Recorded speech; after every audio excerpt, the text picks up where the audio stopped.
사무엘하 10장 9절부터 19절 말씀 보겠습니다.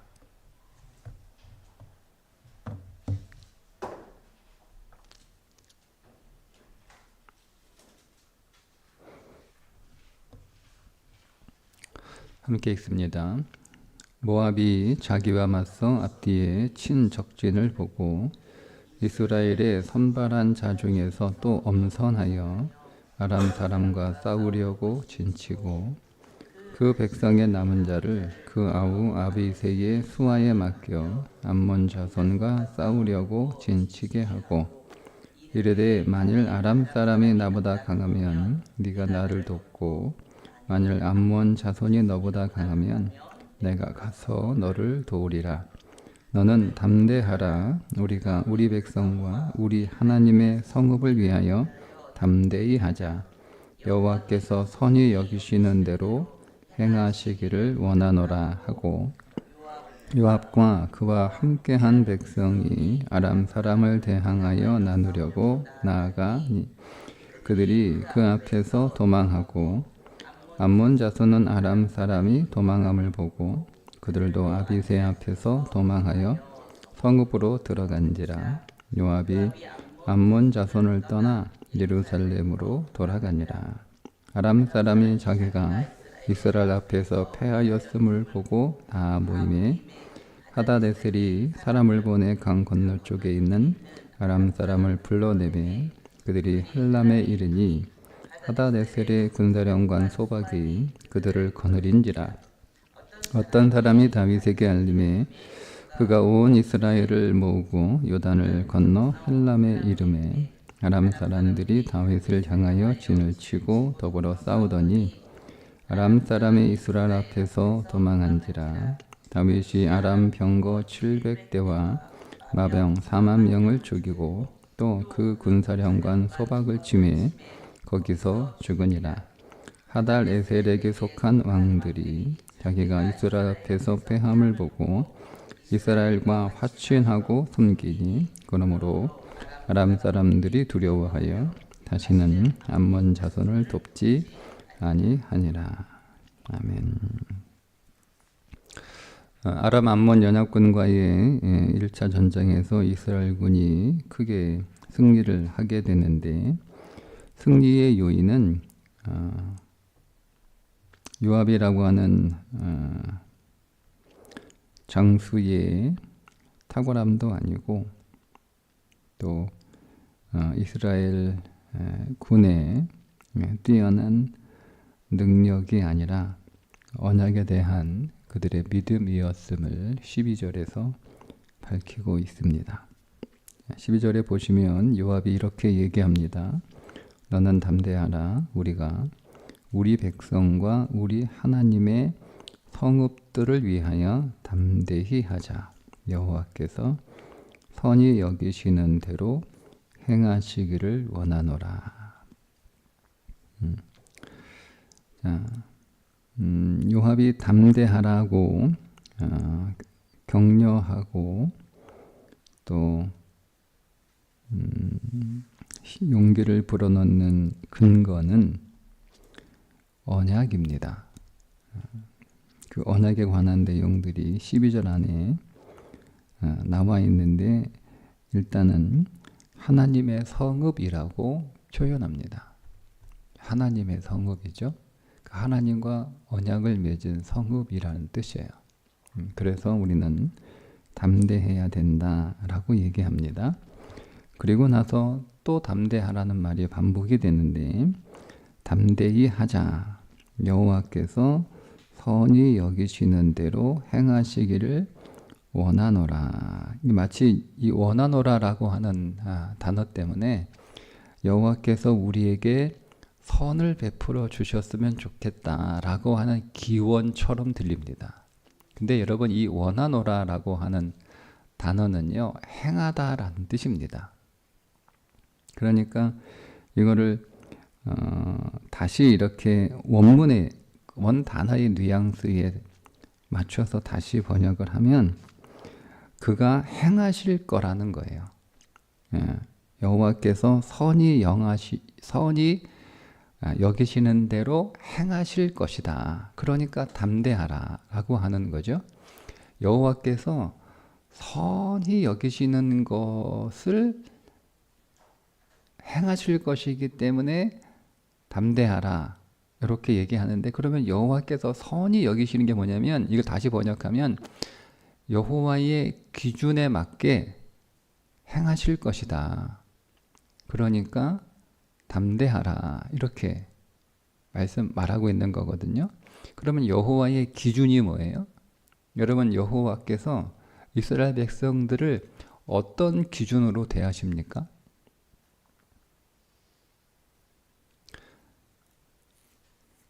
하나님께서 이스라엘 백성들을 대하는 기준이 언약이에요.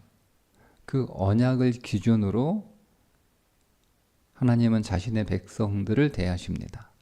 그게 선이에요. 하나님에게 있어서의 선은 언약이에요. 언약. 그러니까 하나님이 선하고 의로우시다라고 할 때, 하나님이 선하고 의로우시다라고 하는 것은 하나님은 언약을 지키신다는 거예요. 그 언약에 신실하시다는 거예요. 그러니까 하나님의 기준이 이스라엘 백성들을 대하는 기준이 달라요. 하나님이 세상 사람들을 대하는 기준과 하나님의 백성들을 대하는 기준이 달라요.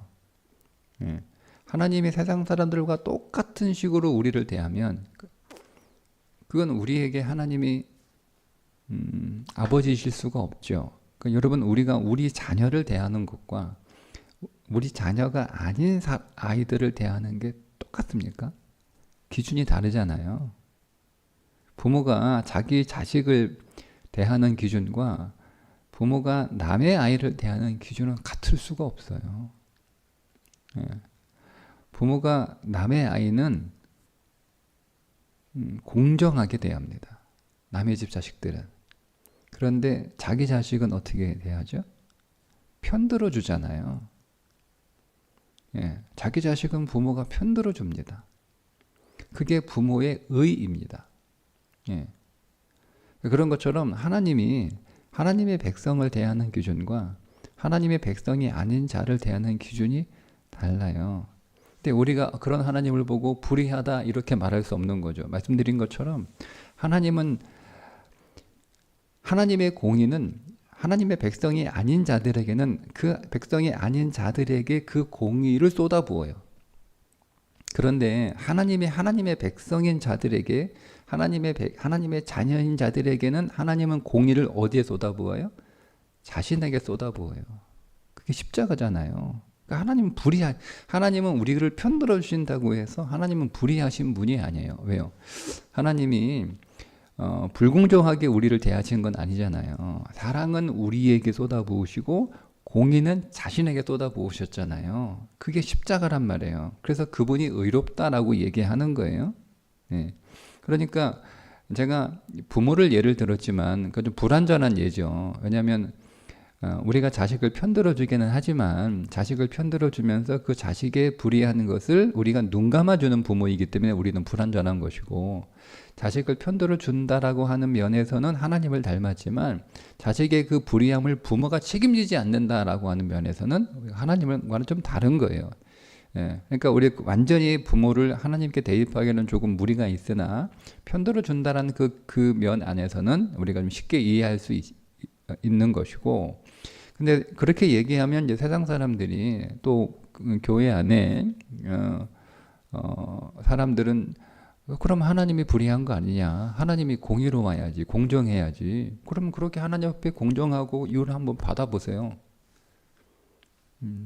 하나님은 불의하신 분이 아니고 그분의 그 의를 자신에게 적용하신 거예요. 그게 십자가예요. 그래서 그걸 우리가 은혜라고 하는 거예요. 놀라운 은혜. 그래서 그게 하나님의 기준이 그래서 뭐냐면 하나님은 언약으로 자기 백성을 대하시는 거예요. 아브라함과 맺은 그 언약, 다윗과 맺은 언약, 그 언약을 기준으로 백성을 대하시는 것이 하나님의 의이시고 하나님의 선이기 때문에 이 사실을 요압이 잘 알아요.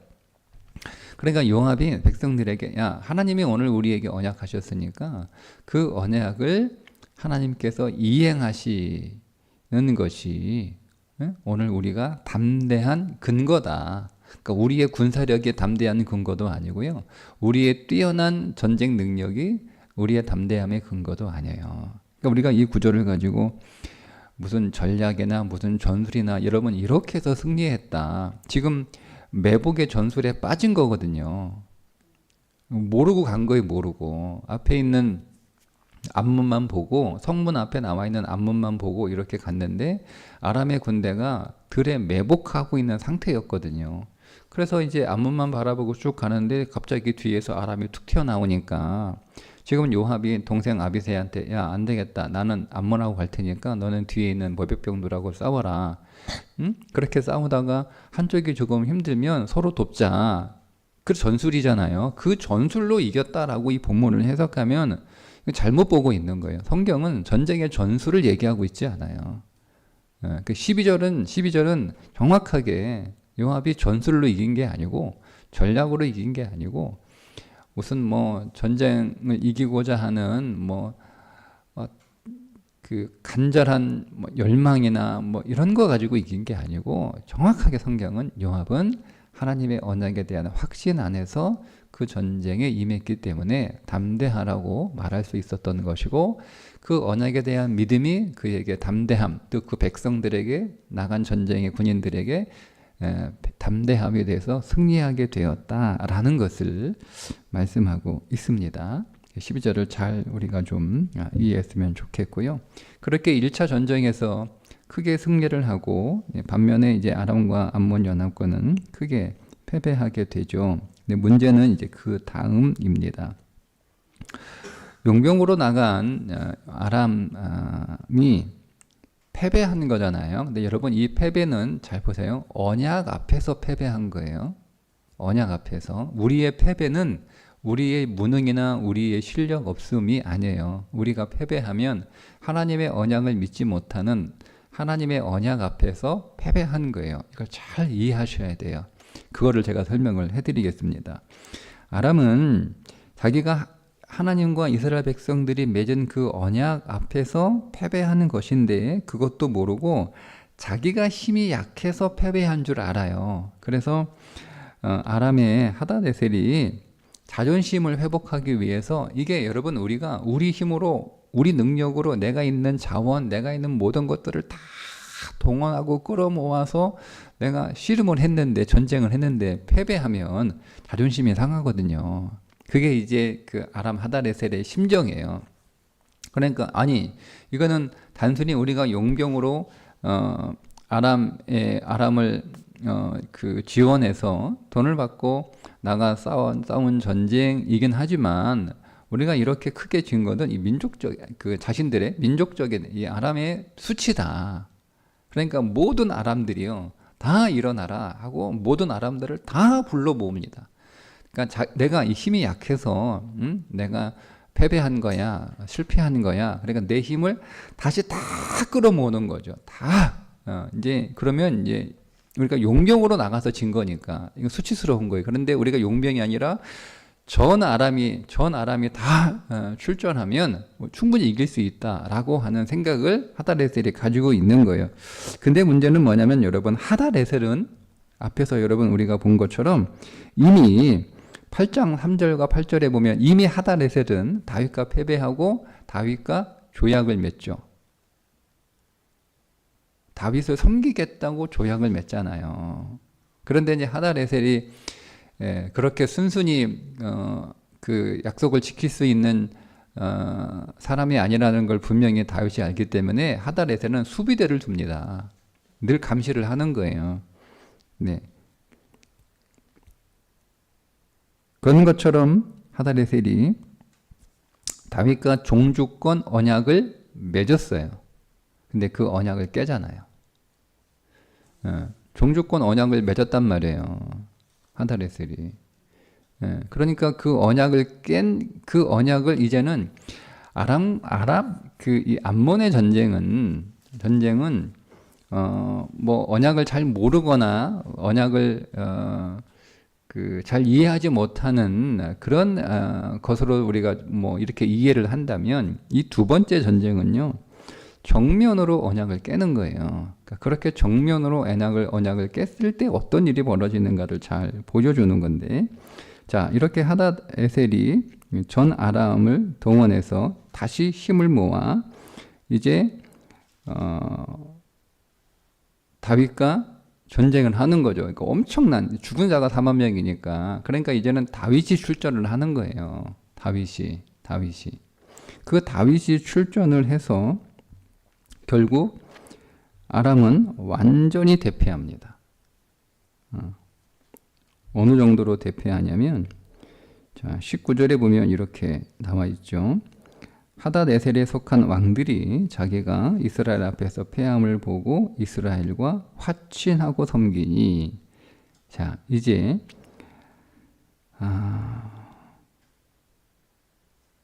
조약을 다시 맺어요. 그리고 암몬하고 맺었던 조약을 끊어버려요.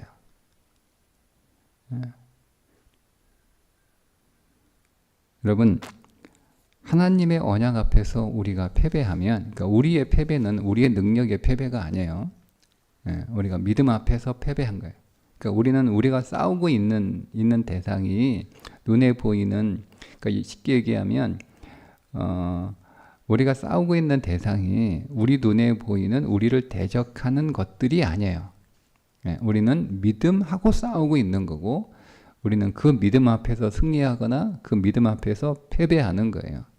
그러니까 우리가 승리했어도 믿음으로 승리하니까 영광 하나님께 돌려야 되는 것이고, 우리가 패배해도 믿음과 싸워서 패배한 거니까 우리는 그 앞에서 우리의 패배를 인정하고 믿음을 인정해야 되는 거예요.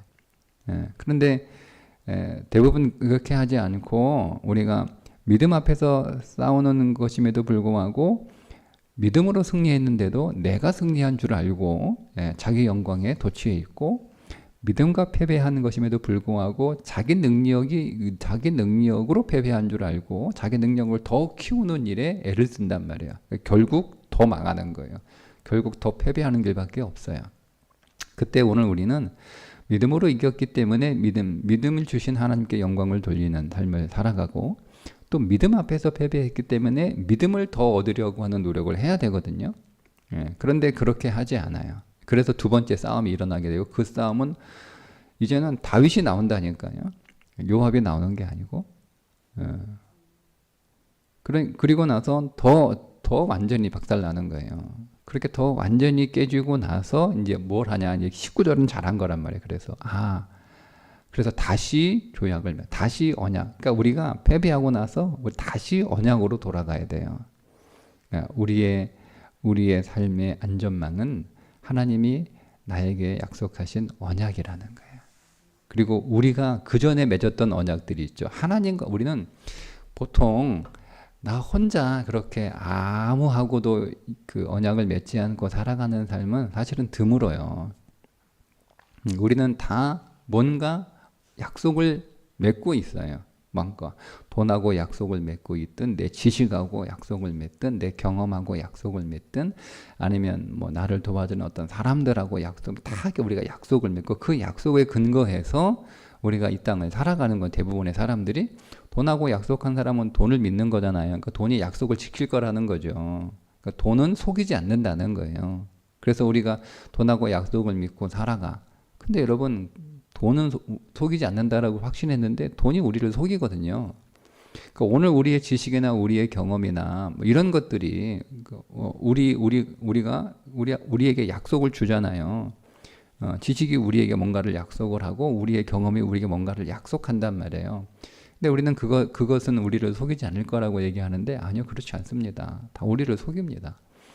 그러니까 우리는 그런 약속들을 의지하고 살아가다가, 그러니까 그것을 하나님의 약속보다 더 우위에 있는 거죠.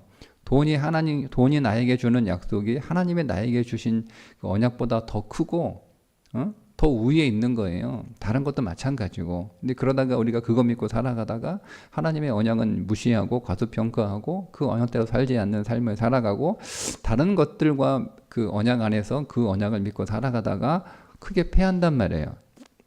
패하고 나서 어떻게 해야 되냐? 19절처럼 하면 돼요. 다시 하나님의 언약으로 돌아가 그 하나님의 언약을 견고하게 믿고 그 언약에 견고하게 쓰고 그 다음 어떻게 되냐? 다른 언약들을 다 끊어버리셔야 되는 거예요. 두 개를 하셔야 돼요. 그게 뭐라고 얘기합니까? 다시는 암몬 자손을 돕지 아니하니라. 이렇게 얘기하잖아요. 다시는 다 끊어버리는 거예요.